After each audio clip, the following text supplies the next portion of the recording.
Hello again. इस video में अभी हमने पिछली वीडियो में GSTR1 की बात करी थी। Now we will file GST3B और उसमें देखेंगे हम क्या क्या डिटेल्स हमें फिल करनी होती है। तो मे का ही हम नीचे, अभी हमारा GSTR1 फाइल है तो हम 3B फाइल कर सकते हैं। अगर हमारा GSTR1 फाइल नहीं है तो पहले हमें GSTR1 फाइल करना होगा, तभी हम GST3B जो है यहाँ पे ओपन भी कर पाएंगे और फाइल कर पाएंगे। तो ये अभी मैंने GST3B ओपन किया।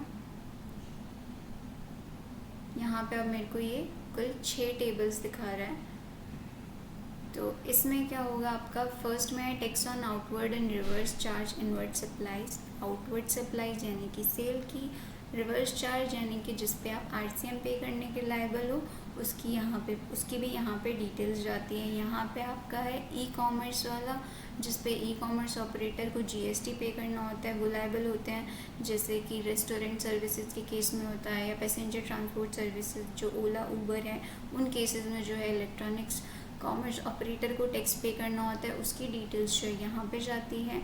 देन ये आपका इंटर स्टेट सप्लाईज़ का है। इंटर स्टेट सप्लाईज़ यहाँ पे वही जाती हैं जो कि हमने अनरजिस्टर्ड पार्टी को करी होती है। अगर रजिस्टर्ड पार्टी को है तो वो यहीं पे जाएगी, अनरजिस्टर्ड को तो यहाँ पे उसकी डिटेल्स हमें फिल करनी होती है। देन नीचे है आपका एलिजिबल ITC का।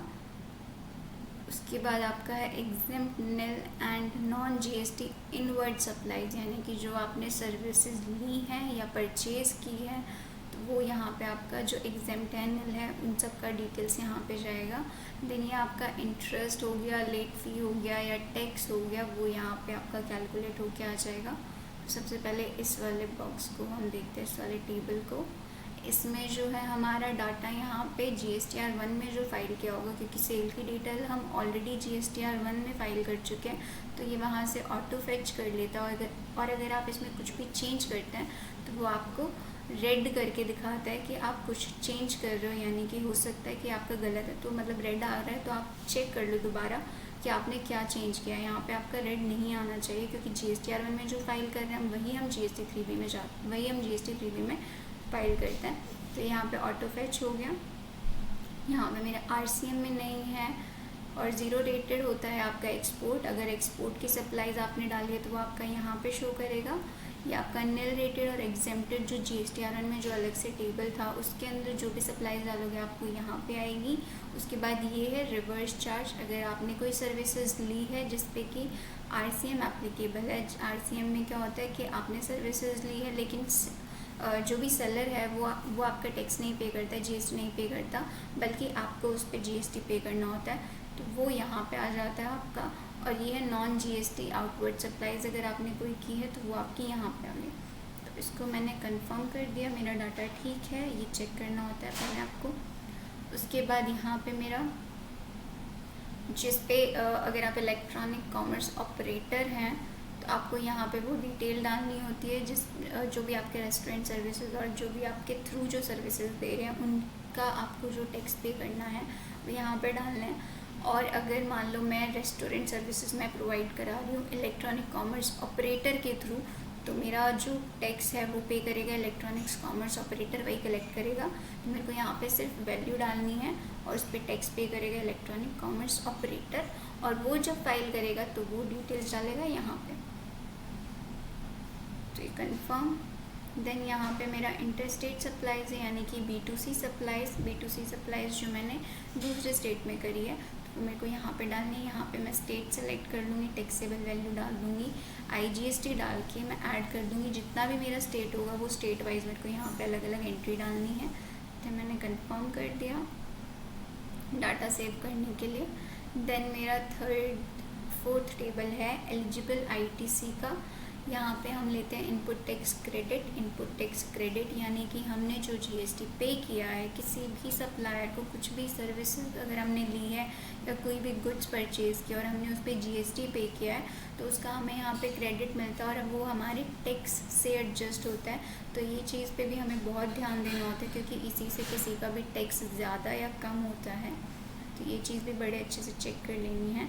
यहाँ पे भी बेसिकली आपका जैसे GSTR1 का डाटा टेबल 1 में इंपोर्ट होता है, फैच होता है, वैसे ही आपका GST2B का जो डाटा है, जो कि एलिजिबल आईटीसी आपका वो यहाँ पे आपका इंपोर्ट हो जाता है। कभी कभी टेक्निकल इश्यूज होते हैं तो हमेशा आपको चेक करना होता है टूबी से कि आपका एलिजिबल कितना है और यहाँ पे कितना इंपोर्ट हो रहा है। तो ये आपका खुद ही इंपोर्ट हो जाता है। इंपोर्ट ऑफ गुड्स है तो उसका IGST यहाँ पे आता है। इंपोर्ट ऑफ सर्विसेज पे अगर आपने पे किया हुआ IGST तो यहाँ पे आएगा।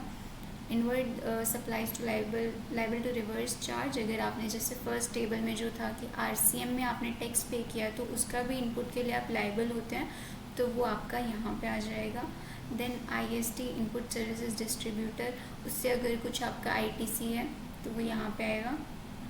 ऑल अदर एलिजिबल जो भी ITC आपका वो इस यहाँ पे आ जाएगा इन 3 फील्ड्स में।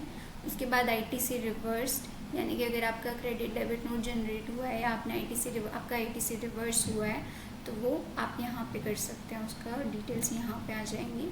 देन ये अदर डिटेल्स के रिक्लेम किया है आपने अर्लियर टैक्स पीरियड का कोई ITC तो वो आपको यहाँ पे डालना होता है। तो ये आपका है इनएलिजिबल ITC। अब इनएलिजिबल ITC की कुछ कंडीशंस होती हैं जो कि आप पढ़ सकते हैं। बेसिकली कुछ मेन जो होती हैं वो ये होती है कि अगर आपका प्लेस ऑफ सप्लाई जो है वो बाहर का है, लाइक सपोज मोस्टली होता है होटल के केसेस में होता है कि अगर आप मनाली जा रहे हो, मनाली में आपने सर्विसेज ली तो प्लेस ऑफ सप्लाई जो आपका मनाली हो गया, और उस केस में क्या होता है आपका CGST लग गया। लेकिन अगर आप वैसे कोई भी बिल लेते हो तो आपका IGST लगना चाहिए था, तो उस केस में क्या होता है वो आपका इनएलिजिबल हो जाता है ITC और उसको आप क्लेम नहीं कर सकते, तो वो आपका यहाँ पे आ जाता है। अब ये मैंने चेक करने के बाद मैं कंफर्म कर देती हूँ। देन हमारा है एग्जेम्प्ट निल, एंड ये जैसे हमने GSTR 1 में डिटेल्स दी थी कि मैंने क्या एग्जेम्प्ट सप्लाईज जो है बेची है, क्या निल रेटेड बेचा है। अब मैंने अगर कुछ सप्लाईज जो है एग्जेम्प्ट और निल रेटेड अगर ली है किसी सप्लायर से तो उसकी मेरे को यहाँ पे डिटेल डालनी है। डाटा फिल करने के बाद कंफर्म। देन ये मेरा यहाँ पे दिखा देता है इंटरेस्ट और लेट फीस की कैलकुलेशन। अगर आपने ड्यू डेट के बाद फाइल करी होगी अपने पिछले रिटर्न तो यहाँ पे लेट फीस कैलकुलेट हो ऑटो कैलकुलेट कर देता है, हर अगले महीने कैलकुलेट होती है। अगर मैंने अप्रैल में लेट फाइल करी है तो मेरा मई की GST 3B में वो लेट फीस कैलकुलेट कर लेगा। अब अगर मैं इसकी मई की भी लेट फाइल करती हूँ, यानी कि ड्यू डेट होती है हमारी 20, तो अगर मैंने 21 को भी करी तो एक दिन की जो लेट फीस है वो मेरी जून के 3B में कैलकुलेट हो जाएगी, जैसे ये हो रखी है। ये आपका इंटरेस्ट, आपने जितना भी लेट टैक्स पेमेंट की है उसका इंटरेस्ट यहाँ पे कैलकुलेट होके आ जाता है। देन ये सारे बॉक्सेस चेक करने के बाद, डाटा चेक करने के बाद आपको सेव GST 3B करना है। उसके बाद रिफ्रेश कर लेंगे।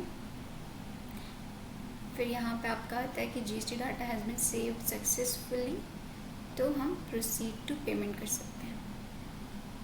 अब यहाँ पे नीचे भी आपका ये यूटिलाइजेशन दिखाएगा कि आपका इतना टैक्स बन रहा था, इतना आपके क्रेडिट लेजर में था, तो ये क्रेडिट लेजर वाला यहाँ पे दिखाएगा। उसके बाद आपके कैश लेजर में अगर कुछ है तो वो आपका यहाँ पे दिखाएगा अवेलेबल बैलेंस में।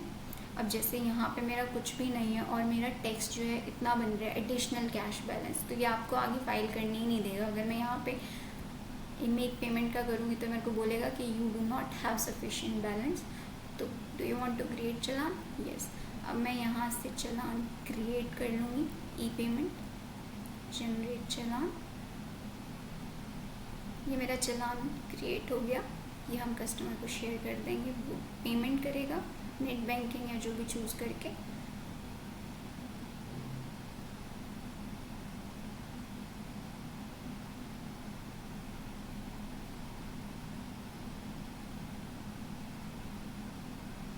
देन पेमेंट होने के बाद आपको वापस डैशबोर्ड में जाना है। अभी पेमेंट नहीं हुई है बट मैं आपको फाइलिंग का ऑप्शन बस बता दे रही हूँ कि कहाँ से है। उसके बाद आपको सेम वही जैसे GSTR में DSC और EVC का ऑप्शन था, वैसे ही यहाँ पे भी 2 ही ऑप्शन होते हैं, DSC और EVC। जिसका DSC है उसका आप DSC से फाइल करेंगे, जिसका EVC यानी कि OTP से करना है उसको OTP जनरेट करके फाइल होगा।